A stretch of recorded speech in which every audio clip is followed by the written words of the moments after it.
देखिए, ये खेल तो एक तरह से बोला जाए कि ये झारखंड मुक्ति मोर्चा का जो है कि एक संविधान ही एक अलग से संविधान बना हुआ है, जो कि आपको जब भी जिनको भी सीट में चाहे तो बैठा देते हैं और समय आने पर उनको सीट से उतार देते हैं। जबकि चंपई जी जो है कि पुराने जेएमएम के लीडर हैं और कोल्हान टाइगर के नाम से माना जाता है। कोल्हान टाइगर को अब इस तरह से शांत किया जा रहा है और उनको भी कोई फर्क नहीं पड़ रहा है। जबकि हेमंत जी को देखना चाहिए था कि अब 3 या 4 महीना बाकी है अगले इलेक्शन को, जो विधानसभा का इलेक्शन होने वाला है। अब 3-4 महीना अगर कंटिन्यू कर ही देते तो क्या दिक्कत हो जाता।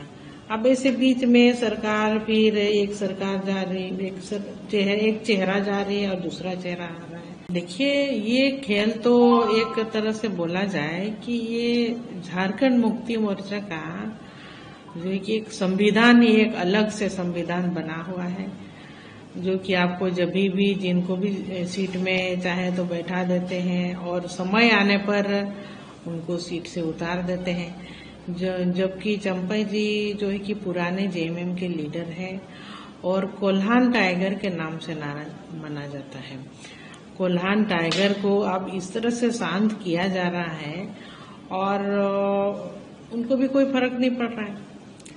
जबकि हेमंत जी को देखना चाहिए था कि अब 3 या 4 महीना बाकी है अगले इलेक्शन को, जो विधानसभा का इलेक्शन होने वाला है। अब 3-4 महीना अगर कंटिन्यू कर ही देते तो क्या दिक्कत हो जाता।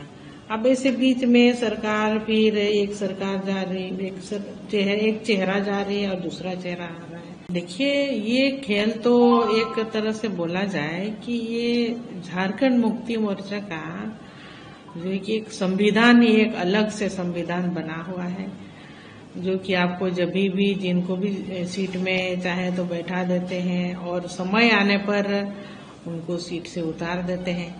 जबकि चंपई जी जो है कि पुराने जेएमएम के लीडर हैं और कोल्हान टाइगर के नाम से माना जाता है। कोल्हान टाइगर को अब इस तरह से शांत किया जा रहा है और उनको भी कोई फर्क नहीं पड़ रहा है। जबकि हेमंत जी को देखना चाहिए था कि अब 3 या 4 महीना बाकी है अगले इलेक्शन को, जो विधानसभा का इलेक्शन होने वाला है। अब 3-4 महीना अगर कंटिन्यू कर ही देते तो क्या दिक्कत हो जाता। अब ऐसे बीच में सरकार, फिर एक सरकार जा रही, एक चेहरा जा रही है और दूसरा चेहरा आ रहा है। देखिए, ये खेल तो एक तरह से बोला जाए कि ये झारखंड मुक्ति मोर्चा का जो है कि एक संविधान ही एक अलग से संविधान बना हुआ है, जो कि आपको जब भी जिनको भी सीट में चाहे तो बैठा देते हैं और समय आने पर उनको सीट से उतार देते हैं। जबकि चंपई जी जो है कि पुराने जेएमएम के लीडर हैं और कोल्हान टाइगर के नाम से माना जाता है। कोल्हान टाइगर को अब इस तरह से शांत किया जा रहा है और उनको भी कोई फर्क नहीं पड़ रहा है। जबकि हेमंत जी को देखना चाहिए था कि अब 3 या 4 महीना बाकी है अगले इलेक्शन को, जो विधानसभा का इलेक्शन होने वाला है। अब 3-4 महीना अगर कंटिन्यू कर ही देते तो क्या दिक्कत हो जाता। अब ऐसे बीच में सरकार, फिर एक सरकार जा रही, एक चेहरा जा रही है और दूसरा चेहरा आ रहा है।